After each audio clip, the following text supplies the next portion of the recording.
नमस्कार मंडळी, मित्रांनो तुम्हाला भारत सरकार यांच्या मार्फत भारतीय डाक विभागात एक नवीन जाहिरात प्रसिद्ध करण्यात आले आहेत. यामध्ये मित्रांनो तुम्हाला ग्रामीण डाक सेवक GDS असेल, त्याचबरोबर assistant branch post master ABPM आणि टपाल सेवक यांची या ठिकाणी तुम्हाला पदभरती असणार आहेत.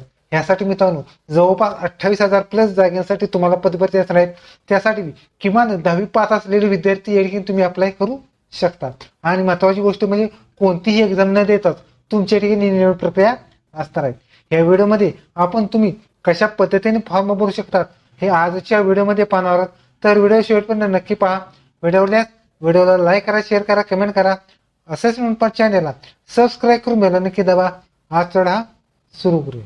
या ओके तर मित्रांनो या ठिकाणी नवीन वेबसाईट आहेत. यामध्ये indiapost.go.in/GDS ऑनलाईन ह्या वेबसाईटवर तुम्हाला ऑनलाईन फॉर्म भरायचा आहे. यामध्ये मित्रांनो तुम्हाला पहिल्यांदा वेकन्सी पोस्ट ह्या ऑप्शनवर क्लिक केल्याने तुमचं सर्कल टाकायचं आहे. यामध्ये तुम्ही ज्या जिल्ह्यासाठी डिव्हिजनसाठी अप्लाय करू शकतात त्या डिव्हिजनची सगळी माहिती तुम्हाला आलेली आहे. उदाहरणार्थ कराड असेल तर कराडची संपूर्ण माहिती आलेली आहे. कोणत्या गावासाठी किती कास्टनुसार जागा वगैरे आहेत सगळी माहिती आलेली आहे. त्यासाठी मित्रांनो हा फॉर्म भरण्यासाठी नोटिफिकेशन ह्या ऑप्शनवर क्लिक करा. यामध्ये क्लिक हिअर टू अप्लाय ह्या बटनवर तुम्हाला क्लिक करायचं आहे. ओके, अशा स्वरूपात इंटरफेस येणार आहेत. जर तुम्ही रजिस्ट्रेशन केलं असेल तर लॉग इन डिटेल करा. न्यू रजिस्ट्रेशन असेल तर न्यू कॅन्डिडेट रजिस्ट्रेशन हे ऑप्शनवर क्लिक करायचं आहे. मित्रांनो कॉन्टॅक्ट इन्फॉर्मेशन मध्ये पहिल्यांदा तुमचा मोबाईल नंबर टाकायचा आहे. ओके, त्यानंतर मित्रांनो तुम्हाला सेंड OTP ह्या बटनवर क्लिक करा आणि जो नंबर आहे त्याद्वारे एक OTP येणार आहे. तो OTP तुम्हाला टाकायचा आहे. ओके, आपण OTP टाकलेला आहे. त्यानंतर व्हेरीफाय OTP ह्या ऑप्शनवर क्लिक करून जो मोबाईल नंबर व्हेरीफाय करायचा. आता मेल आयडी द्यायचा आहे आणि त्याद्वारे सुद्धा तुम्हाला OTP येणार आहे. सेंड OTP ह्या ऑप्शनवर क्लिक करा आणि मेल आयडीला OTP आला तो OTP टाकून व्हेरीफाय करायचा आहे. ओके, अशा स्वरूपात आपण OTP टाकलेले आहेत. त्यानंतर व्हेरीफाय OTP ह्या बटनवर क्लिक करा आणि त्यानंतर नेक्स्ट बटन ह्या ऑप्शनवर क्लिक करा. आता बेसिक डिटेलमध्ये ॲप्लिकेशन नेम टाकायचं आहे. जसं की SSC प्रमाणे नाव टाकायचं आहे. त्याचबरोबर बर्थ डेट काय असेल तो तुमची सिलेक्ट करून महिना सिलेक्ट करायचा आहे आणि तारीख सुद्धा तुम्हाला सिलेक्ट करायची. अशा स्वरूपात तुमची बर्थ डेट टाकलेली आहे. त्यानंतर मेल फिमेल काय असेल जेंडर ते टाका. फादर किंवा गार्डियन नेम टाकायचा आहे. त्याचबरोबर मदर नेम टाका. कम्युनिटी म्हणजे कास्ट कोणती UR OBC SC ST काय असेल ते सिलेक्ट करायचं आहे.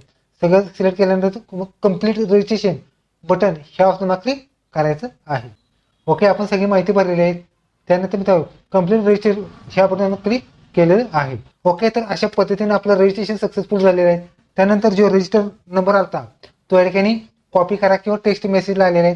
त्यानंतर मी तुम्हाला ओके बटन ह्या ऑप्शनवर क्लिक करायचं आहे. आता मित्रांनो लक्षात घ्या, तुम्हाला फॉर्म भरण्यासाठी कॅन्डिडेट लॉग इन ह्या बटन क्लिक करायचं आहे. त्यानंतर तुम्ही इंट्रोडक्शन पाहू शकता. त्यामध्ये युजरनेम देण्यात आले आहेत आणि अकाउंट 5 मिनिटासाठी अनसक्सेसफुली लॉक सुद्धा अटेम्प्ट असणार. त्यासाठी प्रोसीड टू लॉग इन ह्या ऑप्शनवर क्लिक करा. या ठिकाणी जो ID आला तो ID टाका. पासवर्ड टाकून साइन इन करायचं आहे. ओके, आपण ID पासवर्ड टाकलेला आहे. तिथे बटन आहे ओके ह्या बटन क्लिक करायचं आहे.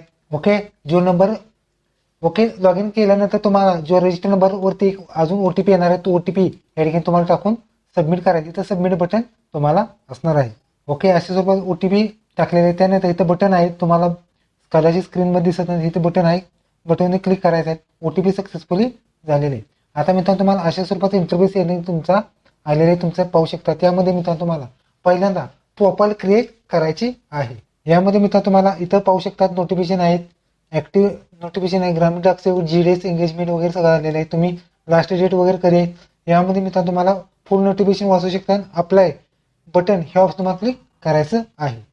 यामध्ये मित्रांनो तुम्हाला नोटिफिकेशन यामध्ये सिलेक्ट करा कोणत्या पदाचा अप्लाय करणार. ग्रामीण डाक सेवक GDS शेड्यूल 1 ह्यासाठी क्लिक केलेलं आहे.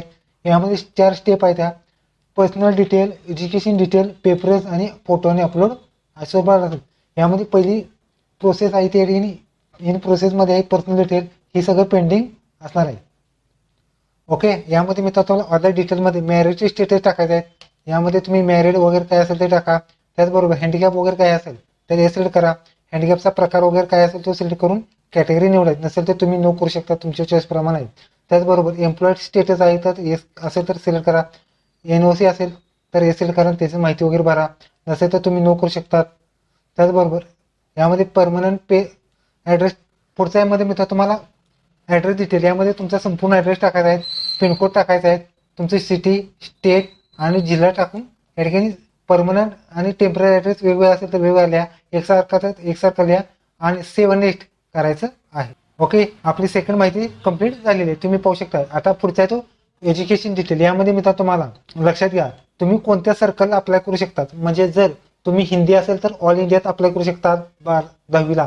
जर तुम्ही एखाद्या राज्याला अप्लाय करायचं असेल तर त्याची जी लँग्वेज असते तुम्हाला 10वीच्या लँग्वेज येणं आवश्यक आहे. म्हणजे तुम्ही जर कर्नाटकात अप्लाय करत असेल तर तुम्ही कन्नड लँग्वेजमधून 10वी पास असणं आवश्यक राहणार आहे. जर महाराष्ट्रात येत असेल तर तुम्हाला मराठी विषय सुद्धा लागणार आहे. यामध्ये मी महाराष्ट्र सर्कल सिलेक्ट केला आहे. त्याचबरोबर तुमचा 10वीचा पासिंगचा वर्ष कोणता आहे हे तुमचं सिलेक्ट करायचं आहे. त्याचबरोबर बोर्ड कोणता आहे ते सिलेक्ट करा. सीबीएसई वगैरे बोर्ड येतात, तुमचं जे स्टेट बोर्ड वगैरे आहेत. आणि दुसरी गोष्ट म्हणजे तुमचं पासिंग वर्षाचा जो पिरियड आहे, म्हणजे लक्षात घ्या महाराष्ट्र स्टेट बोर्ड 7 ते 14 ह्याच्यात पासआउट झाला आहे, 1996 ते 8 पर्यंत पासआउट झाला वगैरे कशात असेल तुम्ही या ठिकाणी सिलेक्ट करायला. तुमच्या चॉईसनुसार तुमच्या 10वीच्या मार्कशीट वरती जो पिरियड आलेले आहे त्यानुसार तुमचं मार्क्स असतात. म्हणजे 750 पासिंग म्हणजे 750 जी 10वीची मार्काचा मार्क्स असतात त्यानुसार तुमच्याकडे फॉर्म मध्ये भरायचा आहे. मी या ठिकाणी जी माझी माहिती आहे ती तुम्हाला टाकत आहे. त्याचबरोबर तुमचा 10वीचा सीट नंबर टाकायचा आहे. त्याचबरोबर सायन्सला मार्क्स ते टाका. त्याचबरोबर चॉईस सब्जेक्ट तुमचा इतर सब्जेक्ट टाका, म्हणजे हिस्ट्री वगैरे असेल तो टाका, मॅथ्सला आहे ते टाका. त्याचबरोबर सेकंड एक टाका, म्हणजे फर्स्ट लँग्वेज टाका, सेकंड लँग्वेज तुम्ही टाकू शकता. अशा सोबत तुमची माहिती भरायची, योग्य माहिती भरा, टोटल मार्क्स बाहेर येणार आहेत. त्याचबरोबर सीजीपी कॅल्क्युलेटर असेल सीजीपी टाकून तुम्हाला सेव्ह नेक्स्ट करायचं आहे. ओके, तर आपण सगळी माहिती भरलेली आहे, तुम्ही पाहू शकता. त्यामध्ये मी तुम्हाला सगळी माहिती आलेली आहे. त्यामध्ये सीजीपी स्कोर वगैरे काय असेल ते टाका आणि सेव्ह नेक्स्ट करायचं आहे. ओके, एज्युकेशन सेव्ह सक्सेसफुल झालेलं आहे. त्यानंतर मी तुम्हाला आता पेपरन्स द्यायचे. लक्षात घ्या, तुम्हाला एक सर्कल येणार आहे. तुम्ही सर्कलला कोणते अप्लाय करायचं आहे. उदाहरणार्थ महाराष्ट्र असेल तर महाराष्ट्र सर्कल तुम्हाला सिलेक्ट करायचं आहे. यामध्ये तुम्ही कोणत्या डिव्हिजनला अप्लाय करणार असेल, उदाहरणार्थ तुमची गाव तुम्हाला जिथे नोकरी करायची त्या आसपासचा परिसर सिलेक्ट करायचा. उदाहरणार्थ सांगली असेल, कराड असेल, कोल्हापूर काय असेल ते तुमचं सिलेक्ट करायचं आहे. उदाहरणार्थ मी या ठिकाणी सांगली सिलेक्ट केलेलं आहे, सांगली डिव्हिजनला अप्लाय करणार. आता लक्षात घ्या, तुम्हाला इथून डाउनलोड सुद्धा करू शकता किंवा इथे क्लिअर ऑल करू शकता आणि तुमच्या या कॅटेगरीनुसार तुमचा पेपरन्स येणार आहे. उदाहरणार्थ इथं जी गावं असतात पोस्टचे डिटेल असतात, म्हणजे ज्या गावाला पोस्ट ऑफिस आहे त्यानुसार तुमच्याकडे पेपरन्स द्यायचा आहे. त्यामध्ये पदाचं नाव एबीपीएम बीपीएम वगैरे आहेत, लेवल पे स्केल आहेत आणि डिव्हिजन असणार आहे. त्यामध्ये तुम्हाला कोणत्या पदासाठी किती पेपरन्स द्यायचा आहे. उदाहरणार्थ पहिल्यांदा पहिला पेपरन्स असेल तर पहिला सिलेक्ट करा, दुसऱ्याला दुसरा असेल तर दुसरा सिलेक्ट करा, असं पेपरन्स सिलेक्ट करायचे आहेत. संपूर्ण पेपरन्स सिलेक्ट करा, किमान एक आणि जास्तीत जास्त सगळे पेपरन्स सिलेक्ट करायचे. इथे पाहू शकता तुम्ही कशा पद्धतीने #1 #2 असे सगळे पेपरन्स सिलेक्ट करायचे आहे. सगळेच पेपरन्स सिलेक्ट केल्यानंतर तुम्हाला सेव्ह नेक्स्ट बटन ह्या ऑप्शन तुम्हाला क्लिक करायचं आहे. ओके, सगळे पेपरन्स सिलेक्ट झालेले आहेत आणि त्यानंतर मी तुम्हाला फोटो आणि सही हे तुम्हाला अपलोड करायचे आहे. तुम्ही पाहू शकता फोटो साईज आणि सहीची साईज सुद्धा अपलोड करायची आहे. ओके, तर आपण फोटो सही दोन्ही अपलोड केलेले आहेत. त्यानंतर मी तुम्हाला टिक मार्क करायचे आहेत आणि हे संपूर्ण इंट्रोडक्शन तुम्हाला वाचायचे आहे. संपूर्ण इंट्रोडक्शन वाचल्यानंतर तुम्हाला प्रिव्ह्यू बटन हे ऑप्शनवर क्लिक करा आणि संपूर्ण फॉर्म प्रिव्ह्यू करायचा आहे. जर फोटो वगैरे साईज मध्ये चेंज करायचा चेंज करून प्रिव्ह्यू करायचा आहे.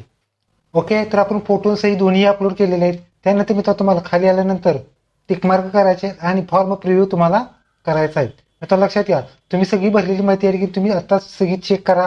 ओके, सगळं फोटो वगैरे सगळं चेक करा आणि आताच काय चेंज करायचं चेंज करून एडिट करा. नसेल तर तुम्ही प्रिव्ह्यू करा.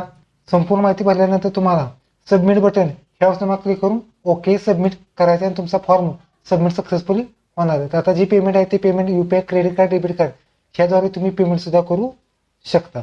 ओके, तर तुम्ही अशा पद्धतीने तुम्ही या ठिकाणी GDS चा फॉर्म भरू शकतात. व्हिडिओ कसा लाईक करा, शेअर करा, कमेंट करा. धन्यवाद. जय हिंद, जय महाराष्ट्र.